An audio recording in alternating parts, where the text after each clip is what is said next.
안녕하세요. 첫 번째 발표를 맡은 이지연입니다. 목차는 다음과 같습니다. 그룹 간 비교에 대한 사전 지식을 쌓은 후 먼저 이번 발제 주제인 계층 모형에 대해 알아볼 예정입니다. 먼저 두 그룹 간 비교에 대해 알아보도록 하겠습니다. 저희는 두 그룹을 비교함으로써 전체 평균, 두 그룹 차이, 분산과 같은 정보를 얻고자 합니다. 이전의 빈도주의적 관점에서는 다음과 같은 방법으로 두 그룹을 비교하였습니다. T값이 유의 수준보다 낮으면 기무가설을 기각하여 그룹 1 평균과 그룹 2 평균이 다르다는 결론을 도출하였고, P값이 유의 수준보다 높으면 기무가설을 채택하여 그룹 1 평균과 그룹 2 평균이 같다는 결론을 도출하였습니다. 하지만 이와 같은 빈도주의적 관점은 이분법적 사고로 인한 극단적인 판단을 한다는 한계점을 가지고 있습니다. 원문에서는 이와 같은 한계점의 해결 방식으로 두 가지를 제안합니다. 먼저 첫 번째는 가중치를 부여하는 것입니다. 이때 가중치는 표본 개수의 비율에 따라 결정합니다. 두 번째 해결 방식은 베이지안 방식을 이용하는 것입니다. 다음 식은 두 그룹의 평균 차이를 표현한 것입니다. 뮤는 전체 평균이고 델타는 그룹 1과 그룹 2의 평균을 절반으로 나눈 값이며 엡실론은 오차항을 나타내고 정규 분포를 따릅니다. 이렇게 두 그룹 간 평균 차이를 수식으로 나타냄으로써 두 그룹이 같다 다르다는 결론이 아닌 얼마나 다른지에 대해 표현하며 빈도주의적 관점의 한계를 보완합니다. 베이지안 방법에 대해 좀 더 구체적으로 알아보도록 하겠습니다. 사전 분포와 사후 분포는 다음과 같이 구성됩니다. 먼저 사전 분포에 대해 알아보도록 하겠습니다. 이는 저희가 이전 세션에서 배웠던 베이지안 노말 모델의 연장선으로 볼 수 있는데요. 헌주 개수에 따라 다음의 분포를 따른다고 합니다. 노말 모델에서 델타 부분만 추가되었다고 볼 수 있는데 델타는 두 그룹 평균 차이의 절반이므로 결국 평균에 대해 다루니까 뮤와 같은 정규 분포를 따른다고 이해하면 될 것 같습니다. 위에 여기 델타에서 세타원 세타투가 그 밑에 있지. 그 밑에 있지. 아, 세타원 세타투 저기가 뭔가 있지. 이건 그룹 1의 평균이랑 그룹 2의 평균에 대해서 나타내는 것입니다. 어느 쪽을 말씀하시는 거예요? 델타가 밑에 세타원 남은 세타투가 아, 아, 저기가 뭔가. 스타원 세타트는 그룹 1, 2의 그 표본 평균을 나타내는 거.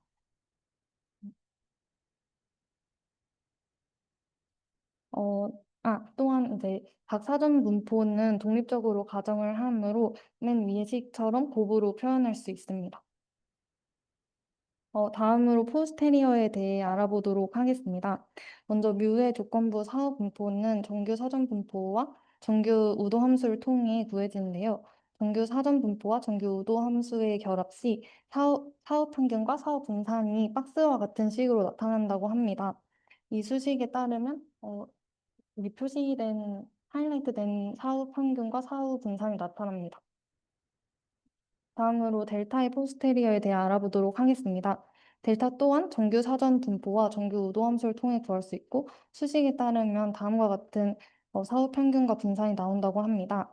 이때 사후 평균 델타는 두 평균 차이의 평균을 의미하고 파우 제곱은 그룹 평균 사이의 분산을 의미합니다. 이제 마지막으로 시그마 제곱의 사후 분포에 대해 알아보도록 하겠습니다. 시그마 제곱의 사후 분포는 인버스 감마 사전 분포와 정규 우도 함수를 통해 구할 수 있는데요. 시그마 제곱은 오차항의 분산, 즉 각 관측값이 평균으로부터 얼마나 퍼져 있는지 나타냅니다. 이는 박스 안의 식인 사후 자유도 곱하기 사후 분산은 사전 자유도 곱하기 사전 분산 더하기 전체 제곱 편차 합으로 구할 수 있으며 하이라이트된 식으로 나옵니다. 앞에서 살펴본 수식을 코드로 구현하면 다음과 같습니다. 먼저 데이터를 가져오고 데이터의 개수를 저장한 후 사전의 평균 및 분산을 설정하고 데이터를 통한 뮤와 델타 초기값을 설정합니다. 이후 깁스 샘플링을 반복하며 뮤 델타 시그마 제곱을 음, 사후 분포에서 샘플링한 후 조인트 포스테리어에 분사시킵니다. 코드를 실행한 결과는 다음과 같습니다. 프라이어에 비해 포스테리어가 더 뾰족하고 집중되어 있으므로 데이터가 모수에 대해 많은 정보를 제공하며 사전의 불확실성을 효과적으로 줄였다는 것을 보여줍니다. 네, 여기까지가 두 집단의 비교에 대한 내용이었는데요. 이후에 나오는 다중 집단 비교는 두 집단 비교와는 다른 내용이니 분리해서 들어주시면 감사하겠습니다. 이제 다중 집단 비교에 대해 알아보도록 하겠습니다. 여기서 말한 계층 구조란 데이터가 여러 집단으로 나뉘어져 있고 그 집단들이 더 큰 상위 집단에 속해 있는 구조를 말합니다. 옆에 예시처럼 학교들 그리고 학교 내의 학생의 성적들이 계층 구조를 보이는데 이처럼 작은 단위가 큰 단위에 속해 있으며 집단이 중첩된 구조를 갖는 데이터를 계층적 데이터라고 합니다. 계층적 데이터는 다음과 같이 yi, j로 표현할 수 있습니다. 이때 i는 그룹을 의미하고 j는 그룹 내 집단, 여기서는 학교 내 학생의 점수에 대해 나타내고 있습니다. 계층 모형을 베이지안적으로 모델링할 때 우리는 교환 가능성을 가정합니다. 교환 가능성이란 데이터의 순서를 바꿔도 전체 분포가 같다고 보는 개념입니다. 예를 들어 학생 성적이 A, B, C 순서든 C, A, B 순서든 각 점수가 같은 분포에서 나왔다고 가정한다면 이 데이터는 교환 가능하다고 말할 수 있습니다. 이 개념이 중요한 이유는 교환 가능성이 성립되면 드피네티의 정리를 쓸 수 있기 때문인데요. 이 정리는 무한히 교환 가능한 데이터는 어떤 공통된 확률 모수 아래 조건부로 독립이며 동일한 분포를 따른다는 뜻입니다. 그래서 베이지안 계층 모형에서는 이 점을 활용하여 데이터가 하나의 구조를 따른다고 보고 그 구조에 맞춰 사전 분포를 설정합니다. 이제 이 계층 구조를 수식적으로 정리해 보도록 하겠습니다. 앞서 봤듯이 우린 교환 가능성을 가정하고 있으므로 디페니티 정리를 사용할 수 있으며 그렇기에 그룹 내, 그리고 그룹 간 확률 변수들이 하나의 공통된 분포로부터 조건부 독립적으로 생성된다고 볼 수 있습니다. 지금 보시는 식은 계층적 베이지안 모델의 일반적인 형태를 보여줍니다. 그래서 맨 위에 있는 식은 각 그룹 내의 데이터, 즉 학교 내 학생들의 성적 데이터를 의미합니다. 이 데이터들은 해당 그룹의 고유 특성 파이의 조건부로 독립적이고 동일한 분포를 따릅니다. 여기서 파이는 각 학교의 개별 평균 성적이 되겠습니다. 이제 두 번째 줄은 그룹 간 특성인 파이가 또 다른 상위 파라미터인 푸사이의 조건부 IID 분포를 따른다는 것을 보여줍니다. 여기서의 푸사이는 전체 학교들의 평균 성적을 의미합니다. 마지막으로 최상위 파라미터 푸사이에 대한 사전 분포에 대해 보도록 하겠습니다. 어, 이는 푸사이에 대한 사전 분포를 통해 공통 특성의 불확실성을 반영합니다. 이처럼 계층적 베이지안 모델은 하위 수준에서는 각 그룹의 데이터를 고려하고 상위 수준에서는 그룹들 간 특성과 그 분포까지 모델링함으로써 데이터의 구조를 충실히 반영하고 있습니다. 이제 제 발표는 마무리하도록 하겠습니다.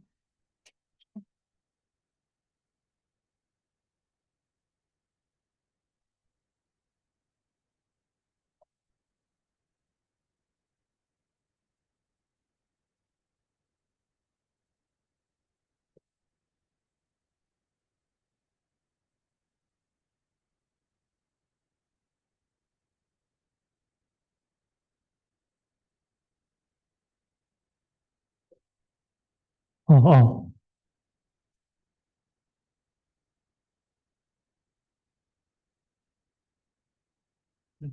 그래서 방금 지원님이 발표해주신 부분까지 일반적으로 다 집단에서 저희가 어떻게 비교를 해왔는지를 설명을 해주셨습니다. 그래서 이번 제가 발표할 내용은 오늘 주제였던 계층형 모델, 그중에서도 정규 모델에 대해서 발표를 해보려고 합니다. 계층형이라고 하였을 때는 앞서 저희가 보았듯이 여러 개의 계층으로 이루어진 자료들을 전부 다 계층형 자료다라고 이야기를 합니다. 그렇기 때문에 단순히 제가 설명을 하게 될 노멀 모델뿐만이 아니라 여러 가지 포화송을 포함한 계층 모델이나 아니면 베타 혹은 감마를 포함한 다양한 계층 모델이 현존하고 있습니다. 다만 그 중에서 저희는 설명이 가장 쉽고 이 경우에 제가 앞으로 들 예시의 경우에 가장 적합한 노멀 모델에 대해서 설명을 해 보고자 합니다. 그래서 첫 번째 그 노멀 모델에서 그리고 계층형 노멀 모델에서 저희가 가질 수 있는 생각은 위에 써 있듯이 어떻게 그룹 간의 평균의 차이를 우리가 볼 수 있을까라는 질문을 먼저 떠올려 볼 수 있을 것 같습니다.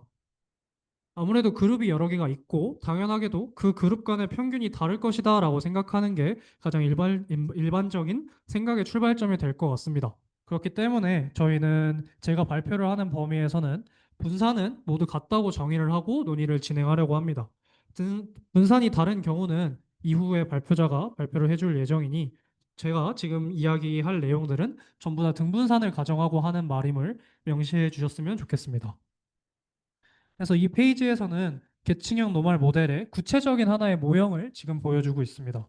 앞서 지연님이 발표를 해주셨던 이 부분은 일반적인 계층형 모델의 형태라고 생각을 해주시면 되고 제가 앞으로 논의를 하게 될 정규 모형에서는 이러한 노테이션이랑 식을 사용을 한다고 생각을 해주시면 될 것 같습니다.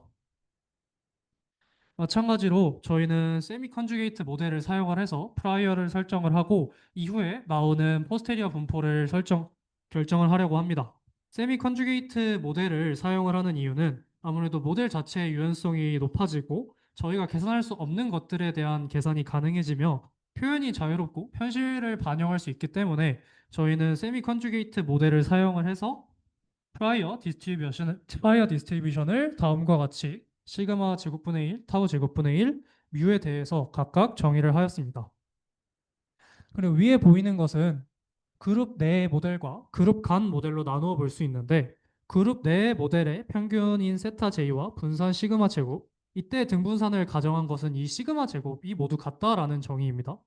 그리고 사이의 경우에는 뮤랑 타우 제곱을 각각 가지고 있으며 이는 그룹 간 평균과 분산을 의미합니다. 그래서 제가 띄워드린 이 사진이 결국에 제가 앞으로 설명을 하고자 하는 내용을 거의 전부 다 담고 있습니다. 구조를 먼저 잠깐 보면 최상위에 뮤와 타우 제곱이 존재하고 그 아래에 세타 1부터 세타 m까지 각 그룹의 평균이 존재하고 있으며 그 아래에는 y1부터 ym까지 각각의 관측 데이터들의 벡터를 표시를 해 놓았고 아래는 아까 등분산 과정을 통해서 저희가 출발했기 때문에 각각의 데이터들의 분산이 모두 같다라는 것을 이 식을 통해서 보여주고 있습니다. 그래서 뮤는 여기서 전체 그룹 평균의 평균이라고 볼 수 있습니다. 즉 세타들의 평균일 뮤라고 볼 수 있고 타워 제곱 같은 경우에는 그룹 간 분산이라고 정의를 할 수 있습니다. 마지막으로 그룹 내 데이터 분산을 저희가 시그마 제곱이다라고 표기를 하였고 모든 그룹에서 동일하게 적용하게 됩니다.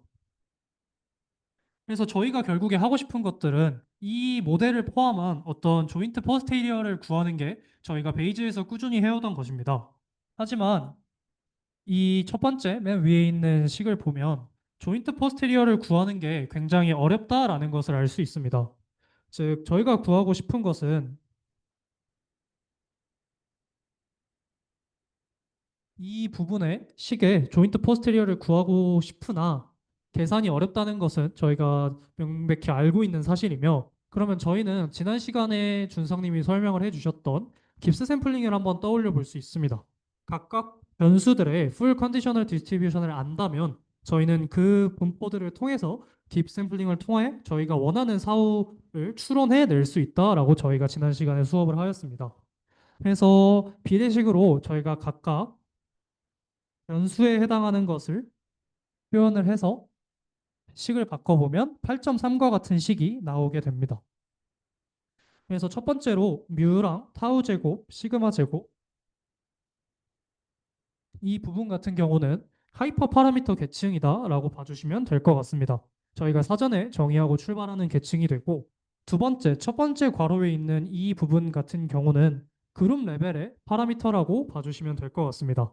그룹 레벨이라고 하는 것은 각각의 그룹에 영향을 미치는 파라미터다 라고 생각을 해주시면 되고, 마지막으로 되어 있는 두 번째 괄호에 대해서는 각 데이터의 계층이다 라고 봐주시면 될 것 같습니다. 그래서 8.3에서 나온 이 식은 계층 모형을 저희가 구조로 표현하였다라고 말할 수 있습니다. 즉, 계층형 모델을 구조로 표현함으로써 저희는 앞으로 저희가 하고자 하는 사후 추론에 대해서 조금 더 한 걸음 나가볼 수 있습니다. 즉, 데이터는 조건부 독립성을 각각 만족을 하냐 안 하냐에 따라서 저희가 원하는 추론들을 조금 더 쉽게 할 수 있는가 없는가가 결정이 되기 때문에 아래 써 놓았듯이 저희는 이 포스테리어 인퍼런스를 구하기 위한 이 식을 통해서 각각 변수들의 풀 컨디셔널 디스트리뷰션을 계산을 하고 이 계산을 바탕으로 깁스 샘플링을 진행을 해 보려고 합니다. 혹시 여기까지 이해 안 되시는 거 있으시면.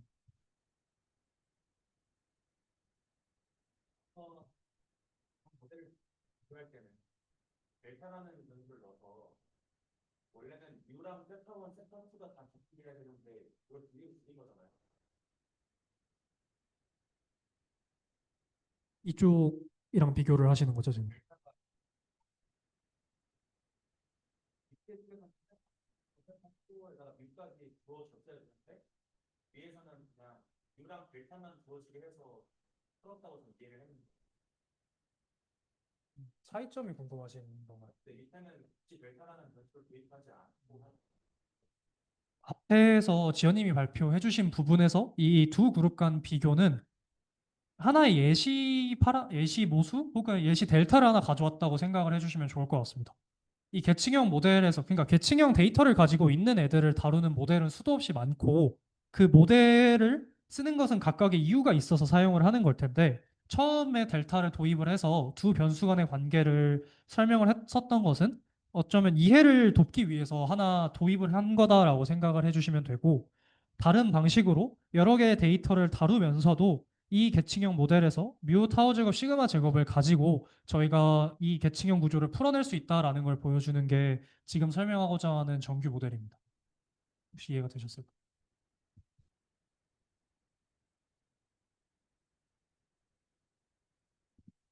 다른 질문 없으면 다음 페이지로 넘어가 보도록 하겠습니다. 그래서 첫 번째로 저희는 뮤랑 타워 제곱에 대한 풀 컨디셔널 디스트리뷰션을 구해 보려고 합니다. 앞서 이야기를 했듯이 이 과정은 전부 다 깁스 샘플링을 할 수 있다라는 근거를 만들어 주기 위해서 하는 작업임을 기억해 주셨으면 합니다. 그럼 저희는 위에서 나왔던 이 파란색 줄친 이 8.3의 식을 계속해서 활용을 할 텐데, 이 식에서 뮤랑 타우 제곱에 비례하는 식들만 가져와서 뽑아보면 위와 같은 식이 됩니다. 이 식이 되고, 이 식에서 각각 뮤랑 타우 제곱을 분리하여 각각에 비례하는 식을 뽑았을 때 아래와 같은 비례식이 나오게 됩니다. 즉, 6장에서 다뤘던 저희가 모형이랑 정확하게 일치하고 있음을 알 수 있습니다. 즉, 조건이 동일하고 같은 과정을 따라서 저희가 풀 컨디셔널 디스트리뷰션을 구할 수 있음을 다시 한번 알 수 있습니다. 그래서 6장에서의 결과를 물론 조금의 노테이션이 달라지긴 했지만 그것들을 감안하고 적용을 해보면 다음과 같은 두 가지의 식을 저희가 얻어낼 수 있습니다. 여기서 일단 첫 번째로 세타 1부터 세타 m은 각각 뮤랑 파워 제곱을 따르는 노멀 분포이고 뮤는 노멀 프라이어를 가졌습니다. 앞에서 정의를 했듯이. 그렇기 때문에 저희는 성질에 의하여 뮤의 컨디셔널 디스트리뷰션은 똑같이 노멀이 됨을 우리가 알 수 있습니다. 이 식의 전개 과정을 저희가 함께 보지는 않을 거고요. 이 과정보다는 이것들이 각각 어떤 의미를 가지고 있는지를 조금 더 보는 게 이 주제에 맞는 것 같아서 그쪽을 중점적으로 설명을 드리겠습니다. 혹시나 유도 과정이 궁금하다면 6장을 참고를 해서 직접 해보시면 될 것 같습니다. 첫 번째로 일단은 뮤의 컨디셔널 분포에 대해서 보겠습니다. 뮤의 컨디셔널 분포에서 이 세타 바와 뮤 제로가 들어가 있는 어떤 평균은 가중 평균의 형태를 띠고 있음을 저희가 알 수 있습니다. 그리고 두 번째는 타우 제곱의 역수 그리고 감마 제로의 제곱의 역수, 즉 저희가 앞서 수업 시간에 이야기했던 프리시전의 합의 역수가 됨을 알 수 있습니다. 즉 세타 바와 뮤 제로의 가중 평균, 즉 m에 따라서 사전 정보와 데이터 정보를 기반으로 정규 분포로 통합하였다라는 것을 알 수 있고 프리시션의 성질 역시 분산이 가지고 있음을 확인할 수 있습니다. 그리고 두 번째로 타우 제곱분의 1이 따르는 분포를 보도록 하겠습니다. 각각의 쉐입과 스케일, 웨이트, 파라미터가 보시는 바와 같이 지금 유도가 되어 있는데 이 식이 결국에 말하고자 하는 바는 세타 J들이 뮤 주변에 얼마나 흩어져 있는가를 보고자 함을 알 수 있습니다. 즉 얼마나 그 데이터들이 뮤에서부터 퍼져 있는가를 나타내는 게 이 타우 제곱의 분포라고 봐주시면 될 것 같고 앞에 있는 이 부분이 모양을 결정한다고 볼 수 있습니다.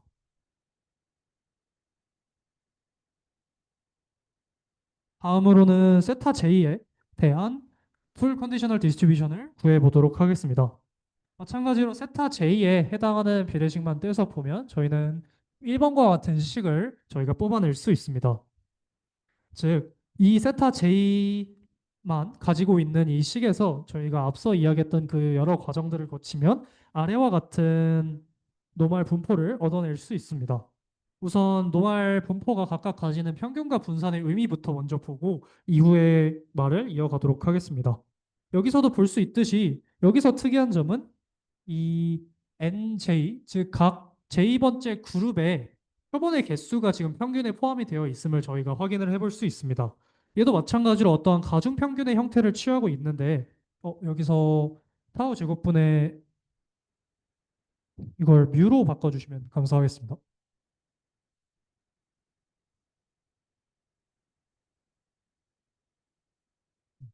그래서 데이터의 어떤 가중 평균의 형태를 띠고 있는데 이 가중 평균을 조금 해석을 해보면 이 평균은 결국에 만약에 표본수가 많아진다면 Y의 표본 평균 쪽으로 쏠릴 것이고 만약에 그렇지 않다면 뮤 쪽으로 조금 더 쏠릴 것이다 라는 해석을 해볼 수 있습니다. 이것은 저희가 이후에 이야기하게 될 내용인 슈링케이지와 관련이 있기 때문에 조금 중점적으로 이 식은 기억해 두시면 좋을 것 같습니다. 그 분산 같은 경우는 마찬가지로 n이 커지거나 혹은 시그마 제곱이 작아지거나 타우 제곱이 작아진다면 불확실성이 내려가는 형태를 띠고 있습니다. 즉, 불확실성이 작아진다는 것은 분산이 낮아진다는 뜻이고 결국에 우리가 만들어낸 이 추론의 정밀도가 올라간다라고 해석을 해볼 수 있습니다. 이 부분 풀 컨디셔널 분포를 통해서 저희가 하나 더 볼 수 있는 것은 저희가 계속해서 지금 독립성이라는 이야기를 하고 있는데 이 독립성은 그러면 이 식을 통해서가 아니라 아까 본 그림을 통해서 어떻게 해석을 해볼 수 있냐라는 질문을 조금 해볼 수 있을 것 같습니다. 저희가 처음 봤던 이 그림을 조금 참고를 해보면 세타 J에 대해서 먼저 보겠습니다. 세타 J는 우선 다른 세타 K들과 조건부 독립이 되는데 언제 조건부 독립이 되냐? 만약에 뮤와 타우 제곱 그리고 시그마 제곱 나머지가 주어졌을 때 조건부 독립이 된다라고 이야기를 하고 있습니다. 이게 어떤 말이냐면 만약에 이 부분에서 이 정보와 이 정보가 주어진다면 이 가운데 있는 세타들은 서로 그 어떤 정보도 교환하지 못하는 그 말대로 여기서 화살표가 가 있는 대로 막혀 있다라는 것을 알 수 있습니다. 즉, 이 화살표가 뚫려 있다라는 건 무슨 의미냐면 직접적으로든 간접적으로든 그 분포에 정보를 제공을 하고 있다라는 것을 의미를 하고 정보를 제공을 만약에 조건부에서 제공을 한다면 즉 이것들이 주어진다면 이 세타들 사이에는 조건부 독립성이 성립을 한다라는 게 이 저희가 보고 있는 이 식에서 이야기하는 것과 같은 의미를 지금 띠고 있습니다. 그래서 이후에 나올 시그마 제곱에 대해서도 같은 논의 방식으로 설명을 해드릴 예정이니 혹시 지금 이해가 안 가신다면 이후에 설명을 조금 참고해 보시면 좋을 것 같습니다. 그래서 이 풀 컨디셔널 디스트리뷰션을 구하는 방식은 마찬가지로 계산이 궁금하신 분들은 직접 교재 참고해서 해 보시면 될 것 같고 이것은 원 샘플 노멀 모델 지난 시간에 설명한 원 샘플 노멀 모델이랑 동일한 형태라는 것을 참고를 해서 전개를 해 보시면 될 것 같습니다.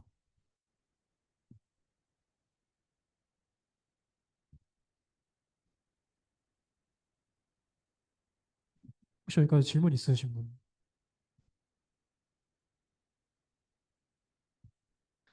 없으시면 다음 시그마 제곱으로 넘어가기 전에 이 그래프에서 y1부터 ym까지의 조건부 독립성도 한번 이야기를 해보려고 합니다. y1부터 ym은 각각 뮤 타우 제곱, 세타브랑 시그마 제곱, 즉 이것들 사이에 연결이 되어 있음을 저희는 그림을 통해서 확인을 해 볼 수 있습니다.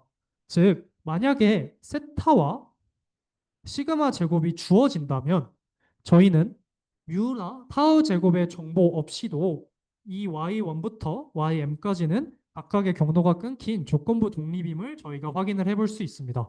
이 방금의 설명이 어디에서 나왔냐라면 이 두 번째 괄호를 참고를 해 보시면 좋을 것 같습니다. 이 괄호가 조금 복잡하게 생겨서 조금 넘어갈 수도 있지만 그 의미를 해석을 해보면 세타들과 시그마 제곱이 주어졌다면 각각의 py들은 조건부 독립이다라는 것을 의미를 하고 있는 식이고 이 식은 제가 앞서 이야기했었던 만약에 이 y들이 이 세타 1부터 세타 m 시그마 제곱이라는 이 두 가지 이것들이 주어진다면 각각의 정보를 전달할 수 있는 길이 모두 끊기기 때문에 각각 조건부 독립이 된다라고 이해를 해주시면 될 것 같습니다. 그러면 마지막으로 시그마 제곱에 대한 풀 컨디셔널 디스트리뷰션을 구해보도록 하겠습니다.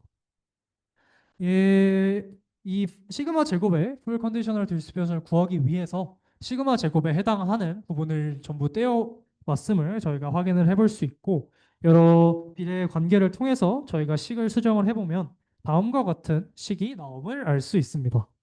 그래서 마찬가지로 시그마 제곱분의 1의 어떤 풀 컨디셔널 디스트리뷰션을 구해보면 스케일과 이 쉐입과 스케일을 나누어서 먼저 보면 이 여기서도 지금 표본 개수인 NJ가 일단은 포함이 되어 있음을 저희가 알 수 있습니다. 표본이 포함이 되어 있다라는 것은 결국에 데이터가 많아질수록 저희의 분포가 점점 날카로워진다라는 것을 감마 분포의 어떤 형태를 떠올려 보시면 조금 더 명확할 것 같습니다. 그래서 이 분포가 날카로워진다라는 것은 저희의 추정의 정확도가 올라간다는 뜻이고 그래서 추정의 정확도를 반영을 해서 지금 쉐입 파라미터가 작성이 되어 있는 것을 확인을 해 볼 수 있고 두 번째로 스케일 파라미터의 경우에는 이 부분을 저희가 잔차 제곱합이다라고 볼 수 있습니다. 그러면 잔차 제곱합이 만약에 여기서 커진다면 이 스케일, 즉 분산이 커진다라는 뜻이고 그 비례에 따라서 분산의 역수인 정밀도는 낮아질 것이다라는 생각을 해볼 수 있습니다. 즉 정밀도가 낮아진다라는 것은 저희가 뽑아낸 그 추론의 신뢰도가 높지 않다라는 것을 의미를 하고 이 잔차 제곱합을 계산하고 앞에 있는 모수를 더해서 나눠줌으로써 저희는 스케일 파라미터도 구할 수 있습니다. 마찬가지로 증명 과정은 교재를 6장을 참고해서 직접 해보시면 될 것 같습니다. 그래서 여기까지 해서 제가 이야기한 내용은 기본적인 계층 구조 정규 모델이 어떻게 구성이 되어 있는가를 이야기를 했습니다. 그래서 다음 논의에서는 어떤 이야기를 진행을 하려고 하냐면 그럼 이렇게 계층형 정규 모델을 짰는데 이걸 어디다 쓰냐라는 질문에 답을 조금 해보려고 합니다. 그래서 10분 정도 쉬고 다음 장 진행하도록 하겠습니다.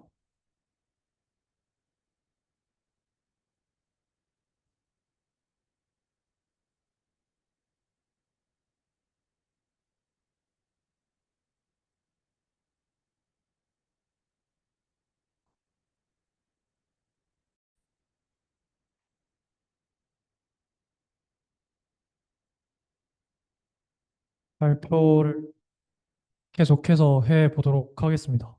예시로 이제 들어갈 건데 혹시 앞에서 제가 설명한 것 중에 이해가 안 됐거나 헷갈리는 게 혹시 있으신 분 있으면 편하게 질문을 해주시면 될 것 같습니다.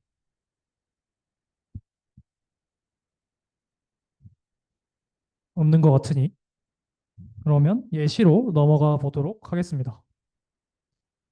자, 준상 씨 질문을 하나 하겠습니다.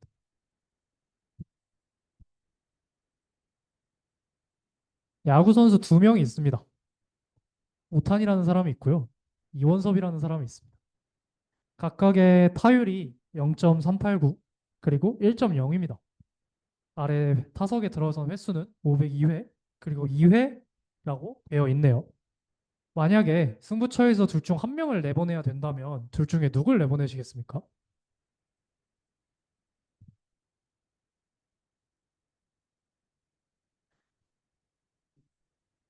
편하게 말씀을 해주시면.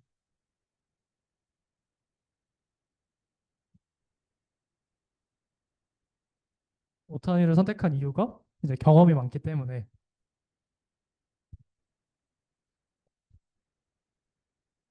그러면 네, 용진님한테 하나 더 물어보겠습니다. 마이클 조던이라는 사람이 있고 이게 이원섭이라는 사람이 있습니다. 마이클 조던의 통산 자유투 성공률이 한 0.8, 89% 정도 된다고 하네요. 이 두 명이 있을 때 승부처에서 한 명을 내보내야 된다면 어떤 사람을 내보내실 건가요?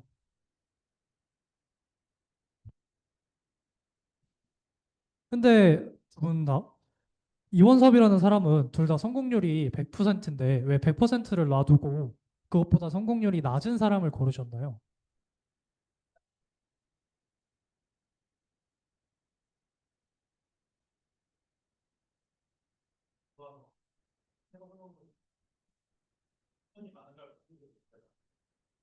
일반적으로 이제 준성님이랑 용진님이 답변을 해주신 것과 같이 전부 다 전자의 경우를 선택을 합니다. 저희가 이 결정을 할 때는 보통 그냥 많이 던져서 경험적으로 이 사람이 더 잘할 것 같다라는 이유를 보통 들고는 하는데 방금 든 이 이유를 설명하고자 하는 게 제가 이 예시를 통해서 이야기하고자 하는 내용입니다. 그리고 그거를 쉬운 퀴즈라고 하는 내용을 통해서 설명을 드릴 예정입니다. 저희는 대형 도시 공립고등학교 100곳에서 표본을 수립을 하였습니다. 그 표본을 수립을 한 게 지금 왼쪽과 오른쪽을 통해서 나타나 있는데 음, 이 샘플 사이즈 두 번째 오른쪽 사진을 참고를 해주시면 좋을 것 같습니다. 샘플 사이즈와 샘플 민 사이에 어떤 관계가 있을까라는 질문을 해볼 수 있을 것 같은데 종현님 어떻게 생각하시나요? 샘플 사이즈랑 이 Y축에 있는 게 샘플 평균입니다. 어떤 관계가 있는 것 같아 보이는지. 네,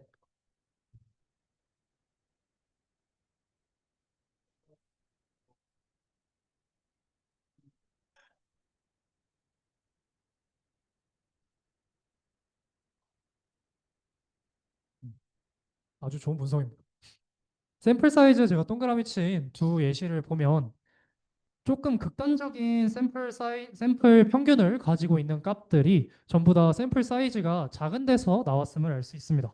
물론 샘플 사이즈가 커졌을 때도 극단적인 값이 나오기는 하나 지금 저희가 오른쪽 그래프를 통해서 볼 수 있는 건 샘플 사이즈가 작은 애들 중에서 조금 더 극단적인 값이 많이 나와 있음을 저희가 알 수 있습니다. 즉 일단은 제가 처음에 이야기했던 대형 도시 공립고등학교 100곳에서 표본을 수집을 했기 때문에 저희는 학교 간 차이를 우선 고려를 해볼 수 있고 그 학교에서 각각 N명, 즉 전부 다 다른 명수를 뽑았기 때문에 그 개인 간 차이도 생각을 해볼 수 있을 것 같습니다. 즉 학교 간 차이와 개인 간 차이를 모두 포함하고 있는 계층형 모델의 한 예시가 될 수 있고 저희는 이 모델을 앞서 설명했던 정규 모델을 통해서 설명을 해 보려고 합니다. 그러면 제가 방금 이야기했던 왜 표본이 낮을수록 극단적인 평균이 많이 나오는가에 대해서 잠깐 생각을 해보도록 하겠습니다. 저희가 평균과 표본 사이의 관계를 생각을 했을 때 분산을 조금 생각을 해보면 도움이 될 것 같습니다. 일반적으로 저희는 분산을 이런 방식으로 추론을 합니다. 표본 분산을. 여기서 NJ는 각각 그룹의 표본 수가 될 것이고 시그마 제곱은 저희가 동일하다고 가정을 하고 출발했기 때문에 이와 같은 NJ분의 시그마 제곱이라는 분산을 생각을 해볼 수 있는데 이는 N이 커질수록 그 분산이 줄어든다는 의미이고 분산이 줄어든다는 의미는 평균 근처의 값들이 많이 몰려 있다라는 해석이 되기 때문에 표본이 작을수록 평균이 극단적인 값이 많이 튀어나오는 이유는 어떤 샘플 수가 작은 경우에 운에 좌지우지 되기 때문이다라는 해석을 해볼 수 있고 즉 운에 좌우된다라는 뜻은 그 샘플 사이즈가 주는 효과가 아니라 오히려 운에 따라 나온 어떤 극단적인 결과이니 어떤 수정이 필요하다라는 생각도 해볼 수 있을 것 같습니다. 그래서 저희는 앞서 구했던 각각 모수들의 풀 컨디셔널 디스트리뷰션을 가지고서 샘플링을 해 보려고 합니다. 샘플링의 과정은 지난주에 저희가 했었던 것과 동일합니다. 뮤 S 플러스 1번을 뽑기 위해서 세타 1부터 세타 n 그리고 타우 제곱에 주어졌을 때 뮤에서 하나 뽑고 두 번째 타우 제곱도 뽑고 세 번째 이렇게 계속해서 반복적으로 저희가 원하는 결과를 효과적으로 얻을 수 있을 때까지 이것들을 뽑게 됩니다. 다만 여기서 1, 2, 3, 4라고 써놓기는 했으나 각각의 순서가 어떻게 진행이 되는지는 크게 관련이 없습니다. 다만 여기서 봐야 할 것들은 아래에 제가 밑줄을 쳐놓은 그 하나의 모수를 뽑았다면 그 모수를 다른 모수를 뽑을 때 꼭 업데이트를 해줘야 한다라는 게 이 슬라이드에서 가장 큰 쟁점이 될 것 같습니다. 즉 모수를 뽑을 때마다 뽑은 모수를 최신화해줘야 하며 그 최신화한 모수를 통해서 저희는 샘플링을 하게 됩니다. 이 샘플링을 할 때 저희가 초기값을 세팅을 하고 그 초기값을 세팅을 하고 프라이어를 이제 초기 프라이어를 결정을 해서 이제 코드를 돌리게 될 텐데 코드를 돌리는 과정 자체는 지금 설명하는 게 크게 없을 것 같아서 혹시나 코드 전개 과정이 궁금하신 분은 교재에 잘 나와 있으니까 참고를 해 보시면 될 것 같고 저희는 그 코드를 돌린 결과를 보도록 하겠습니다. 혹시 여기까지 질문 있으신 분? 네, 감사합니다. 이 새 지금 도표 나와 있는 게 지금 샘플링 MCMC를 돌린 이후의 결과입니다. 저희는 약 5,000번의 실행을 돌렸고 일반적으로 저희가 이제 MCMC를 돌리고 나서는 어떤 걸 했냐 준상님이 지난번에 열심히 설명을 해줬듯이 이거에 제대로 돌아갔는가에 대한 판단을 저희가 해야 한다고 배웠습니다. 이 판단에는 stationary, autocorrelation, 뭐 effective sample size 등이 있다고 지난 시간에 설명을 드렸지만 이 경우에 한해서 한 번 더 설명을 하도록 하겠습니다. 가장 먼저 저희가 봐야 할 것은 스테이셔너리가 만족이 되었느냐입니다. 스테이셔너리는 안전된 상태로 그 안정된 상태라는 것은 그 모수가 그 모수 공간을 전부 다 휩쓸면서 잘 돌고 있느냐를 말하는 겁니다.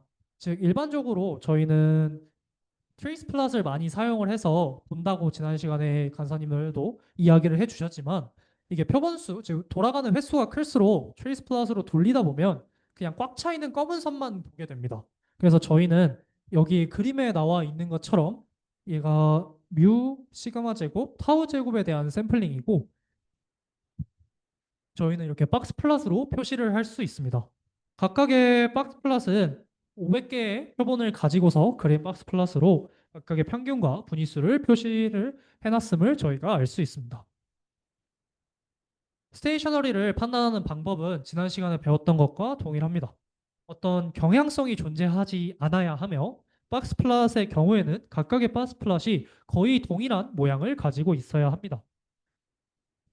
지금 보기에 어떤 경향성이 보이는 것 같지 않으며 모양이 유사함을 알 수 있으므로 저희는 스테이셔너리는 만족을 하고 있구나 라는 것을 판단할 수 있을 것 같습니다.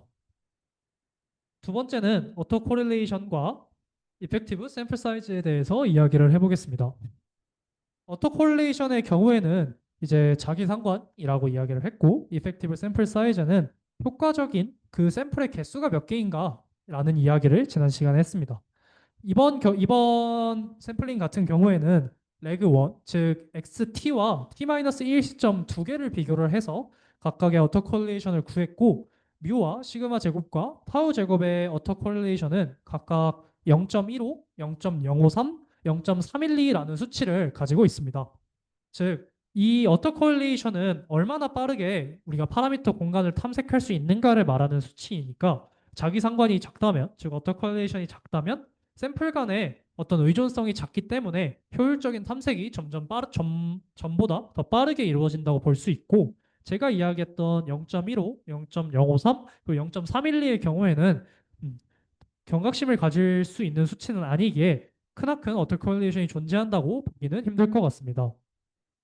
그리고 이펙티브 샘플 사이즈의 경우에는 어터콜레이션의 영향을 받아서 결정이 되게 되는데 각각의 이펙티브 샘플 사이즈는 3706, 4499, 2503이라는 수치가 나왔습니다. 5,000번 돌렸을 때 시그마 제곱 같은 경우는 4,499개가 유효한 샘플이다라는 것을 볼 수 있고, 이는 5천에 가까운 굉장히 큰 수치이기 때문에 시그마 제곱을 뽑아냄에 있어서 우리는 효율적인 샘플 사이즈를 가지고 뽑아내었구나. 그리고 그 샘플 사이즈가 크기 때문에 믿을만 하구나라는 해석을 해볼 수 있을 것 같습니다. 마지막으로 몬테카를로 스탠다드 에러 같은 경우는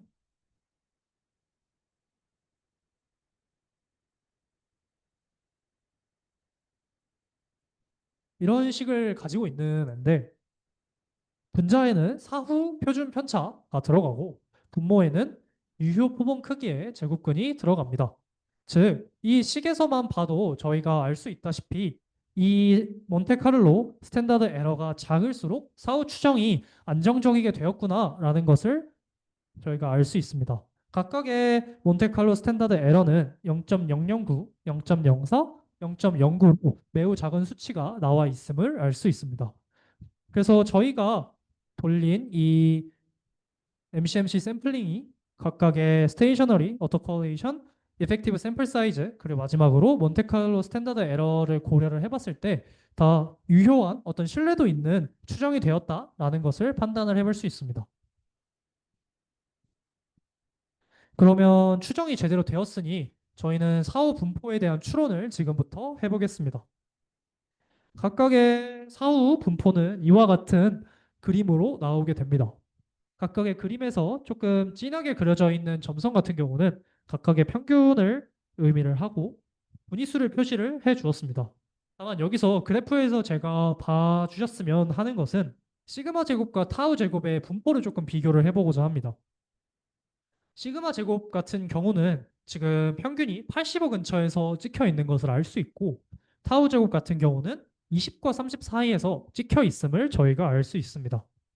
처음에 정의를 하고 시작을 하기를 저희는 시그마 제곱은 개인 간의 점수폭의 분산이다라고 이야기를 했고, 타우 제곱 같은 경우는 학교 평균 간의 점수폭의 분산이다라고 이야기를 하고 저희는 출발을 했습니다. 즉 타우 제곱보다 시그마 제곱이 크다라는 것은 학교 간의 점수폭보다 개개인의 점수폭의 차이가 더 많이 난다는 것을 알 수 있고, 이는 저희가 앞서 이야기한 슈링케이지를 유발하는 조건이 됩니다.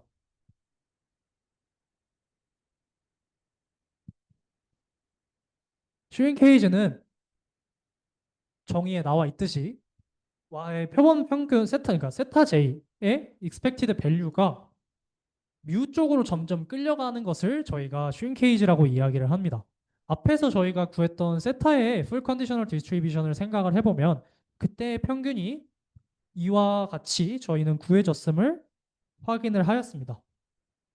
여기서 아까 초반에 이야기했듯이 n이 클수록 y 바 쪽으로 끌려가는 가중 평균의 형태를 취하고 있다라고 이야기를 했는데, n이 크면 y 바에 끌려가고 n이 작다면 뮤에 끌려가는 이런 가중 평균의 형태를 띠고 있습니다. 즉, 뮤 세타를 추정하는 데 있어서 y 바만 영향을 미치는 게 아니라 뮤가 똑같이 지금 영향을 미치는 것을 알 수 있는데, 이는 슈링케이지가 발생하고 있음을 알 수 있고, 계층형 모델, 정규 모델에서 가장 큰 성질 중에 하나인 정보가 각각의 그룹 간에 공유가 된다라는 의미를 지금 내포하고 있습니다. 각각의 정보가 왜 지금 그룹 간에 공유가 되고 있냐라고 하면 방금 이야기했던 게 그 이유가 되는데, 세타를 추정하는데 그 각각의 표본뿐만 아니라 뮤가 지금 이 결정에 관여를 하고 있기 때문에, 여기서 뮤라는 것은 전체 그룹의 평균이었기 때문에 그룹 간에 지금 정보가 공유되어서 이 의사결정에 영향을 미치는구나. 그러면 그 정보는 그 그룹 사이에서 공유되고 있다라는 말로 표현을 해볼 수 있을 것 같습니다. 위에서 쓴 이 식이 조금 직관적으로 와닿지 않는다면 아래 식을 조금 참고를 해서 봐주시면 좋을 것 같습니다. 아래 있는 아래 있는 식의 WJ는 신뢰도 혹은 가중치의 개념으로 받아들여 주시면 될 것 같습니다. 즉 앞에 W 바에 붙어 있는 신뢰도의 경우에는 이 얼마나 W 바가 신뢰할 수 있는지, 혹은 얼마나 W 바에 우리가 가중을 두어야 하는지를 이야기하는 것이고, 반대로 뮤 앞에 붙어 있는 1-w의 경우에는 뮤의 신뢰도를 뮤 혹은 뮤의 가중치를 의미를 합니다. 즉, 다른 그룹에서 온 정보의 비중이 얼마나 되는가를 의미를 하는 게 두 번째라고 보시면 될 것 같고, WJ로 바꿔놨을 뿐 식 자체에는 차이가 없음을 저희는 알 수 있습니다. 그래서 명확하게 혹은 조금 더 쉽게 이해를 하셨으면 좋겠어서 아래에 WJ로 바꿔놓은 식을 가져왔고, 결국에 여기서 이야기하고 싶은 것은 아래서 써놓은 정보가 정보가 그룹 간에 공유된다라는 이야기를 하고 싶었습니다. 그래서 그림을 통해서 판단을 해보면 얘도 오른쪽 그림만 조금 집중해서 봐주시면 될 것 같습니다. 오른쪽 그림의 X축은 샘플 사이즈, 즉 표본의 개수고, Y축은 Y바 마이너스 세타 헷, 즉 수축량이 얼마나 이루어졌는가를 평가하고 있는 지금 그래프입니다. 그래서 샘플 사이즈가 작을수록 지금 수축량이 극단적으로 커졌음을 알 수 있는데, 즉 8과 마이너스 4의 수축량을 지금 가지고 있음을 알 수 있지만, 샘플 사이즈가 커질수록 약간은 거의 수축되지 않는, 슈링크되지 않는 형태를 지금 이 그래프에서 확인을 해볼 수 있습니다. 마지막으로 세타, 그러면 구체적으로 46번째 학교와 82번째 학교를 통해서 제가 설명했던 내용을 한 번 더 반복을 하고 저는 발표를 마치도록 하겠습니다. 세타 46번째 학교와 82번째 학교는 그래프에서 볼 수 있다시피 조금 낮은 표본 평균을 가지고 있습니다. 이는 100개를 뽑았을 때 하위 10%에 해당하는 수치이고, 이 표본 평균을 가지고 있는데 제가 빨간 선으로 그려놨듯이 지금 검은색 총 21개의 표본을, 그다음에 조금 흐릿한 색깔은 5개의 표본을 지금 가지고 있습니다.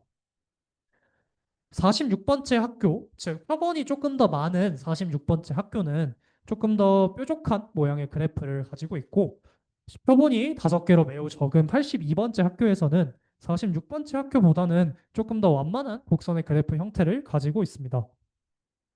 만약에 이 경우에 성적이 좋지 않은 학생이 그 시험을 보는 당일에 참석하지 않았다라는 경우를 한번 생각을 해보겠습니다. 46번째 학교와 82번째 학교 중에서 만약에 이 성적이 좋지 않은 이 두 학생이 오지 않았을 때의 평균의 변화는 쉽게 생각해 볼 수 있듯이 표본이 적은 쪽에 학교에서 조금 더 드라마틱한 표본 평균 상승이 일어날 것이라고 저희는 쉽게 생각을 해볼 수 있습니다. 즉, 이 방금 제가 이야기한 내용을 베이즈적으로 조금 표현을 해보면 세타 46, 이 가진 46번째 학교가 가지는 평균이 낮다라는 근거는 21개로 비교적 많지만 82번째 학교가 가지는 평균이 낮다라고 말할 수 있는 근거는 5개로 충분하지 않다라고 표현을 해볼 수 있습니다. 한 번만 더 이야기를 하면 46번째 학교의 평균은 낮습니다 라고 말할 수 있는 근거는 비교적 21개의 표본을 통해서 저희가 확인을 했기 때문에 근거가 충분히 있다라고 볼 수 있지만, 이 두 가지 경우를 비교할 때에는 반대로 82번째 학교가 얘네 학교의 표본 평균은 낮습니다 라고 말할 수 있는 근거는 저희가 5개밖에 뽑지 않았기 때문에 82번째 학교만큼 근거가 충분하지 않다라는 것을 이야기하고 있는 겁니다. 그래서 지금 제가 빨간 선을 그려놓은 것을 보면 46번째 학교가 실제 표본 평균은 더 크지만 사후 평균은 82번째 학교보다 낮아진 것을 확인을 해볼 수 있습니다. 즉, 아까 초반에 저희가 예시에서 준상님과 용준님한테 물어봤듯이 왜 각각 보탄이랑 마이클 조던을 뽑냐? 그 정확도가 성공률이 100%인 사람을 놔두고 왜 저희는 성공률이 그보다 낮은 사람을 뽑았냐라고 이야기를 했을 때, 저희는 아마 그 이원섭이라는 사람의 성공률이 100만 번을 던졌을 때도 이 100%일 것이다 라는 것에는 그렇게 많은 근거를 가지고 있지 못하지만, 앞에서 이야기했던 800번 이상 혹은 몇백 번을 던진 타석에 들어선 사람이 이 타율로 쳐낼 것이다 라는 것에는 충분한 근거가 있기 때문에 라는 걸로 제가 처음에 이야기했었던 왜 두 사람을 선택을 했는가에 대한 근거를 베이지적으로 풀어보았습니다. 그래서 결론적으로 이 설명을 통해서 제가 이야기하고 싶었던 건 뭐냐면 이 계층 모델, 단순히 정규 모델뿐만 아니라 계층 모델은 데이터 혹은 정보의 양을 반영한 추론을 제공을 하기 때문에 저희가 상식적으로 혹은 일반적으로 가지고 있는 생각을 조금 대변해주는 근거가 된다라는 것을 결론으로 저는 발표를 마치도록 하겠습니다.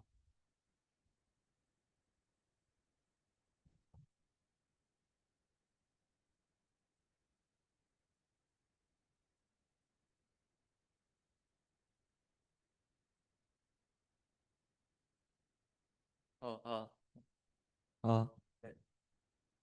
마지막을 발표하게 된 이원섭입니다.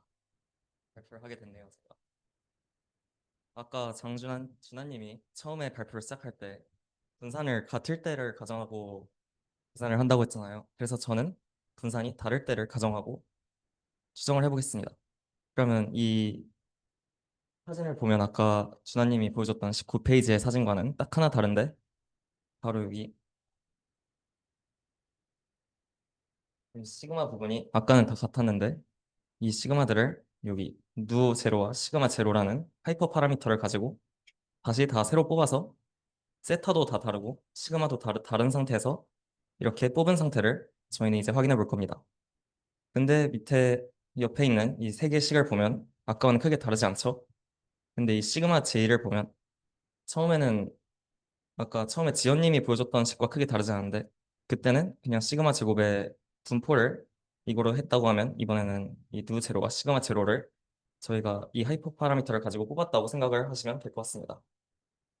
그래서 이것도 마찬가지로 깁스 샘플링을 통해서 각 파라미터들을 업데이트하면 되는데 위에 세타와 y들은 아까 준하님이 했던 거와 크게 다르지 않기 때문에 시그마 제로와 누 제로에 대한 분포만 확인하면 됩니다.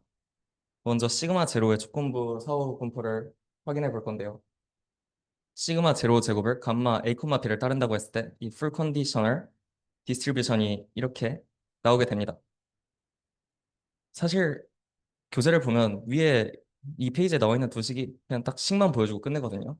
그래서 크게 설명할 건 없는데 일단 시그마 제로를 보면 교재에 나와 있는 내용을 확인해 보면 A랑 B가 한없이 0이 가까울 때는 이 감마 분포기 때문에 평균이 양쪽을 곱한 거잖아요. 그래서 A랑 B가 0에 한없이 가까우면 이 시그마 제로 제곱의 풀 컨디셔널 디스트리뷰션이 요거와 요것만 곱한 거기 때문에 각 시그마 1부터 시그마 J까지의 조합 평균을 대략적으로 따른다고 볼 수 있습니다. 그리고 이 누제로를 확인해 보면 누제로는 앞에 것들과 다르게 이 컨주게이트 프라이어가 존재하지 않아요. 좀 계산하기 많이 더럽다고 하더라고요. 그래서 계산을 못하냐 하면 정수로만 제한을 하면 계산이 가능하다고 합니다. 그래서 정수로만 제한을 했을 때 계산을 하면 이렇게 마찬가지로 좀 여전히 더럽긴 한데 이런 식이 대략 나오긴 합니다. 그래서 이 추가된 두 하이퍼 파라미터들의 조건부 사후 분포는 이런 두 모양을 따른다고 볼 수 있습니다. 그래서 이 밑에 이 코드는 위에 누 제로 요 식을 대략 뽑아내는 식인데 사실 이것도 그냥 다 갖고 온 거예요. 이 누 맥스, NUMAX 이 변수는 어떤 뜻이냐면 그냥 매우 큰 정수예요. 여기서 정수를 제한한다고 했기 때문에 매우 큰 정수를 가져온 그냥 변수라고 생각을 하시면 되고 밑에 여기 있는 식들은 그냥 위에 식에 로그를 씌운 겁니다. 그리고 마지막으로 여기서 이 맥스를 왜 뺐냐 하면 교재는 안 나있는데 우리 학술 부장님이 설명해 주시기를 맥스를 안 빼고 그냥 계산을 했을 때는 너무 큰 값이 나와서 큰 값이 나오거나 아예 0이 나올 수 있다고 하더라고요. 그래서 이거를 빼서 수치가 제대로 나올 수 있게 해준 겁니다. 그래서 아까 준하님이 마지막에 보여줬던 그 매스 스코어 그 예시가 똑같은데 거기서 분산만 다르다고 가정을 하고 이렇게 네 개의 변수들에 대해서 그래프를 비교해 봅니다. 이 위에 특히 위에 두 식에서 검은색 선이 있고 회색 선이 있잖아요. 회색 선은 분산을 고정시켰을 때 모델이고 검은색 선은 분산이 다르다고 가정했을 때 모델입니다. 그래서 일단 뮤부터 확인해 보면 이건 크게 다르지 않죠? 결국에는 시그마 제곱을 다 다르다고 계산을 했을 때도 영향이 크게 없다는 뜻입니다. 그리고 이 타우 제곱의 경우에는 사실 제가 보기엔 크게 다르지 않은데 그나마 검은색 선, 분산이 다르다고 가정을 했을 때 보면 조금 더 테일이 두껍고 조금 더 양쪽으로 퍼져 있다고 해요. 그래가지고 이게 무슨 뜻이냐면 좀 더 큰 불확실성을 포함하고 있다라는 뜻을 가지고 있고, 다음으로 누제로를 확인해 보면 최빈값이 한 13에서 16 정도에 몰려 있죠. 이거를 보면 누제로가 아까 위에서 확인을 해보면 6이 나오잖아요. 이게 보면 누제로가 작을수록 결국에 시그마 제휴는 인버스 감마기 때문에 누제로가 작을수록 결국에 이 분산은 커진다고 합니다. 그래서 확인을 해보면 이 수치가 적당히 작다고 합니다. 그래서 결국에는 분산들이 완전히 같진 않지만 엄청나게 다르지도 않다. 뭐 이런 식으로 설명을 하고 있고, 마지막으로 이 시그마 제로를 확인해 보면 정확하진 않지만 정규 분포처럼 이 가운데 적당히 대칭적으로 잘 나와 있고 좀 좁게 잘 나와 있기 때문에 그냥 이 수치를 비교적으로 정확하게 추정을 할 수 있다라는 뜻으로만 이해를 하고 넘어가면 될 것 같습니다. 그래서 이것도 마찬가지로 아까 위에서 준하님이 보여줬던 이 그래프와 거의 똑같죠. 여기서 달라진 거라고는 아까는 평균이었다면 이거는 분산만을 보고 비교를 했는데, 마찬가지로 이 두 번째 그림을 보면 샘플 사이즈가 작을 때 좀 더 이게 시그마 쪽으로 많이 당겨졌다, 슈링크지가 일어났다 라고만 판단을 하시면 됩니다. 그 다음에 이제 메타 애널리시스 이 부분부터는 좀 편하게 들어도 되시는 게, 저희가 본 교재 내용이 끝났어요. 내용이 부족해가지고 우리 학술부장님이 부교재를 주신 부분에서 그나마 좀 멀쩡하게 좀 활용을 했을 때 재밌어 보이는 부분이 뭐가 있을까 찾다가 넣은 부분인데, 그래서 좀 편하게 들으셔도 됩니다. 이 부분부터. 이 메타 애널리시스가 뭐냐 하면 여러 연구 결과를 종합해서 전반적인 효과를 추정하는 통계 기법이라고 하는데, 흔히 교재선 임상 실험할 때 많이 쓴다고 하더라고요. 이 특히 예시로 나온 거로는 뭐 약물 실험을 할 때 다 한 그룹에만 실험하지 않잖아요. 뭐 이 그룹 저 그룹 다 실험을 하기 때문에 그런 결과를 종합을 할 때 메타 애널리시스라고 하는데, 이때 그러면 여러 그룹을 비교를 하기 때문에 계층 모델을 또 마찬가지로 사용하면 이 연구 간의 이질성을 확인하기 쉽다라고 해서, 메타 애널리시스에서 무조건 이 베이지한 계층 모델을 쓰는 거 아니지만 이걸 쓰면 좋다고 교재에서 이걸 쓰는 법을 알려줍니다. 그래서 여기서 나오는 얘기가 exchangeable but not identical인데, 그러니까 이게 그룹 간이 다 똑같진 않지만 서로 교환을 할 수 있다라는 뜻이면 결국에 저희가 지금까지 했던 이 계층 모델을 보여주는 거죠. 근데 여기서 exchangeable 하지 않은 경우도 잠깐 언급을 해주는데, 그러면 서로 뭐 같지 않고 교환도 안 된다는 뜻이잖아요. 이게 무슨 경우가 있냐면, 예를 들어 나이 그룹을 생각을 해보면 10대 그룹, 20대 그룹, 60대 그룹까지 있다 하면 이거는 순서를 바꾸기에 좀 영향이 가겠죠. 그래서 이런 경우에서는 exchangeable 하지 않다라고 하지만 저희는 이 exchangeable but not identical 이 부분만 하고 넘어갈 겁니다. 그래서 아까 투약 그룹을 대상으로 많이 한다고 했는데, 그래서 이렇게 이 표를 확인해 보면 되는데, 결국에는 실험군이 있고 대조군이 있고 뭐 죽고 살아서 성공 실패 이런 게 있겠죠. 그래서 이거는 보통 뭐 뭐지? 바이노미얼 뭐 바이노미얼이 아니라 두 개짜리가 베르누이 부를 따른다고 하죠. 베르누이 뭐 바이노미얼을 따른다고 하는데, 이거를 로그 오지 레이시오라는 이 수치를 써서 많이 표현을 한다고 합니다. 근데 여기서 왜 이게 좋냐 하면, 이거를 지금은 바이노미얼인데 수치를 많이 키우면 바이노미얼은 CLT로 정규 근사가 가능하잖아요. 그래서 이런 식으로 정규 근사를 할 수 있게 된다고 합니다. 그렇게 이 식을 어떤 식으로 추정을 하냐 하면, 스텝 1에서는 이렇게 세타가 주어졌을 때 y를 구하고, 스텝 2에서 또 뮤와 타우 제곱을 통해서 세타를 해서 이런 식으로 결국에는 세타와 뮤, 타우 이런 식으로 구하게 된다고 합니다. 이게 예시가 되게 딥하게 있었는데 수치도 계산도 많고 어차피 본 교재 내용이 아니어서 다 빼버리고 그냥 개념만 설명하겠습니다. 마지막으로 메타 애널리시스의 장점을 간단하게 소개해드리고 끝날 건데요. 첫 번째로는 정보 공유, 유사한 연구들끼리 정보를 공유해서 불확실성을 감소할 수 있다고 하는데, 이게 계층 구조와 흔히 원하는 게 똑같죠. 그리고 두 번째로는 극단값 완화, 샘플 수가 작은 연구에서 추정값이 과하게 튀는 것을 방지, 슈링키지를 보여준다고 할 수 있고요. 세 번째로는 일반화 가능, 새 연구에 대해서 예측을 통해 미래 연구 효과를 예측 가능하고, 마지막으로 유연성, 연구 간 이질성을 반영하면서 통합 분석이 가능하다고 합니다. 네, 오늘 발표는 여기까지고요. 컨클루전하고 서머리하고 마무리하도록 하겠습니다.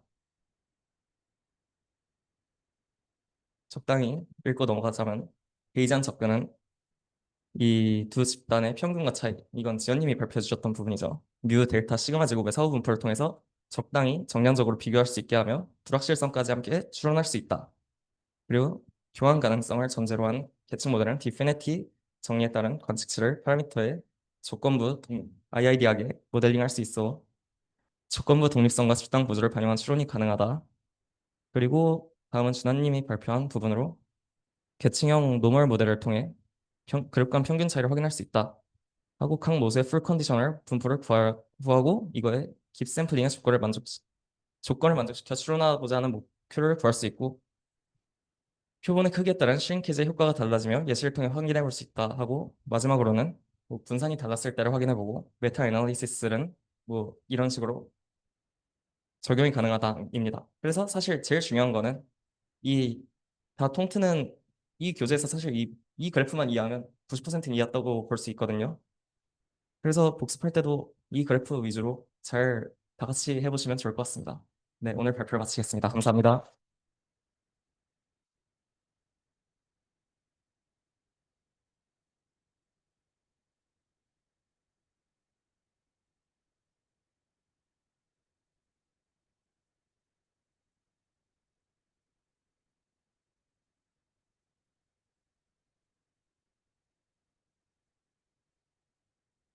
네, 오늘 발제 너무 고생하셨고요. 혹시 간사님 따로 하실 말씀 있으실까요?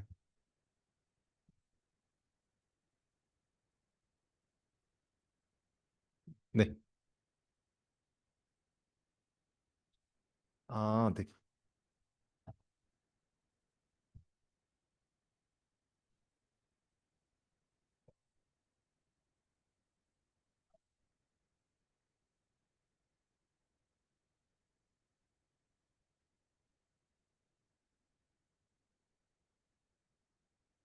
네, 잘 보여요. 아, 네. 잠시만요.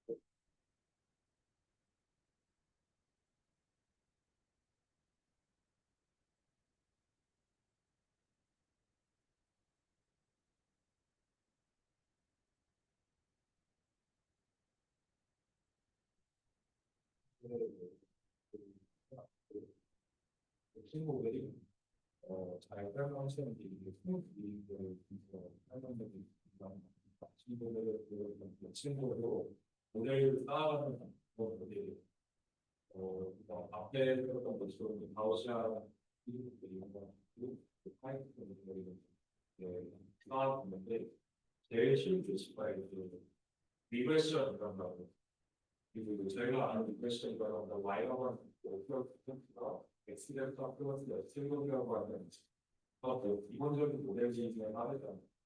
그래서 그걸 지금 모델에 네이버 스크립트가 있는데 와이어가 하는 것이 엑스랑 베타랑 시그마 스퀘어 이걸 디파이했을 때 가우시아는 분포를 따른다. 근데 이미 엑스가 따라 되고 그리고 베리언스가 코베리언스가 시그마 스퀘어에다가 IoT 어피스 그런 형태가 온다라고 일단은 모델을 한 다음에 그 다음에 할 수 있는 게 대파를 이제 여기서 모델을 하는 거거든요. 대파라고 하는 것은 또 가우시라는 거에 따르고요. 파워라고 하는 경우는 그 사람 파워, 이분들 상태에서 가우시라는 게 빠르구나.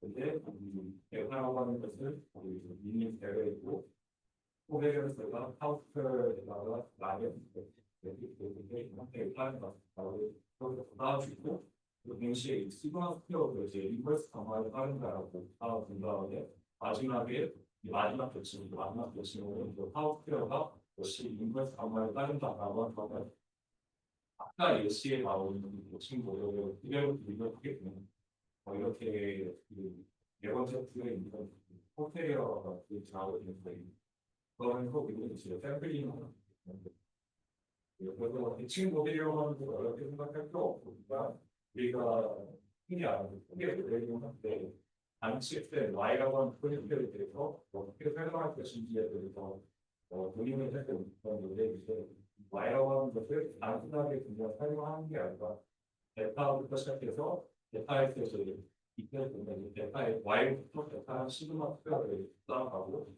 그다음에 이제 타워 스퀘어를 쌓아가는 그런 거 예를 들어서 생각해서 그래서 근데 이제 컨저gency가 없을 때는 포스테리가 샘플링을 어떻게 할 것인가 그런 문제가 있습니다. 제가 확인해서 다음 주에 렉터 포리스테이스 알고리즘을 연구적으로 하는데 이게 제가 다시 화요일 날 이 주제를 발표를 하게 됐는데 거기서 렉터 포리스테이스 알고리즘을 소식이었어요. 그래서 간략하게 설명을 드리면 X 샘플러를 이용해서 샘플링 할 때는 컨저gency 이용하셔서 근데 컨저gency가 없을 때는 어떻게 샘플링을 해야 하는 게 문제인데 확률적으로 샘플링을 하면 돼요. 그래서 그 MCMC라고 하는 것이 결국에는 확률적으로 뭔가를 샘플링을 하는 건데 메트로폴리스 알고리즘 같은 경우에는 제가 이미 한번 샘플링을 했다라고 생각했을 때 우리가 원하는 분포에서 XT라고 하는 샘플링 상태라고 했을 때 XT에서 X 프라임이라고 하는 그거를 샘플링 할 확률을 계산해서 얘를 기준으로 확률을 기준으로 샘플링을 하고 이 확률을 기준으로 X 프라임이라고 하는 것을 선택을 하거나 아니면 그냥 XT를 그대로 가져갈 것인가 그거를 확률적으로 표현하는 게 바로 렉터폴리스 엑스프레스 알고리즘인데요. 그래서 제가 파워그래프하고 XT가 실제 XT에서 X파임이 실제로 하는 이 부분을 보시면 이 미니멈 원이랑 DF 부분이 나오는데 이 DF 부분은 상관이 있어요. 일부분 왜 그러냐면 이 DF 부분이 뒤에서 DF가 뜰 경우는 무조건 실제이기 때문에 확률이 유지되는 거니까 그냥 미니멈 턴이 되고요. 두 번째 턴이 중요한데 두 번째 턴에서 그 파이가 추가 나왔어요. 파이라고 하는 것은 이제 포셀 디스트리뷰션 쉽게 말하면 그냥 포셀 디스트리뷰션이라고 생각하시면 될 것 같고 Q라고 하는 것은 이제 X, Q, A, B는 B라고 했을 때 B가 이미 존재할 때 A가 채택될 A가 프로포즈 되고 Q이 뭐예요? 근데 이걸 어떻게 모델을 하냐면 가우시안 그런 이론을 갖고 P 때문에 QA는 B라고 하는 것이 PA라고 되어 있어요. B라고 하는 것은 그 가우시안인데 이미 이고 코베리언스 펀드 피마스피어의 가우시안 변수인데 여기서 A의 확률을 구하는 거예요. 그래서 QX 프라임 비전 XT라고 하는 것은 XT를 의미로 가지는 가우시안 분포에서 X 프라임이 나올 확률이 되는 거거든요. 네. 그래서 이 부분은 이제 X 프라임을 프로포즈하는 확률이라고 보시면 되고 파이라고 하는 것은 그냥 포스테리얼 X 프라임의 포스테리얼을 구하는 건데 X 프라임의 XT를 구하는 건데 이 X 프라임의 XT는 저희가 앞에 시간에서 배웠듯이 YT는 X의 확률이랑 X의 확률을 곱하게 되는 거잖아요. 여기에 프로포션을 하는 거잖아요. 그래서 이걸 활용하면 에코폴리 피스 알고리즘을 이게 이걸 할수 있을 것 같은데 어렵죠. 근데 이걸 이제 앞에서 배웠던 앞에서 제가 말씀드렸던 리그레션 케이스에서 설명해 드리면 이 리그레션 케이스에서는 내가 수정을 해놨는데 데카랑 시그마 스퀘어를 그럼 데카랑 시그마 스퀘어의 분포를 어떻게 하느냐 이 로그를 실어주고 로그 실어주는 게 서메이션 할 수 있으면 로그 실어주는 거고 로그의 데카 시그마 스퀘어의 분포를 이제 로그의 y분의 x 데카 시그마 스퀘어랑 로그의 베타의 확률이랑 로그의 시그마 스퀘어 확률을 싹다 구한다고 하시는 거. 이거를 이용해가지고 결국에는 저희가 x 파임이 나올 확률을 채택할 확률을 구한 다음에 확률에 따라서 x 파임 채택을 하는 게 나오고요. 지금 여기서 설명한 게 이해가 안 될 거예요. 다음 주에 열심히 공부를 하셔야지 이해가 그래서 이제 그리고 제가 화요일 날 앞뒤 모델을 설명을 해야 하기 때문에 조금이나마 예습을 하고 있습니다.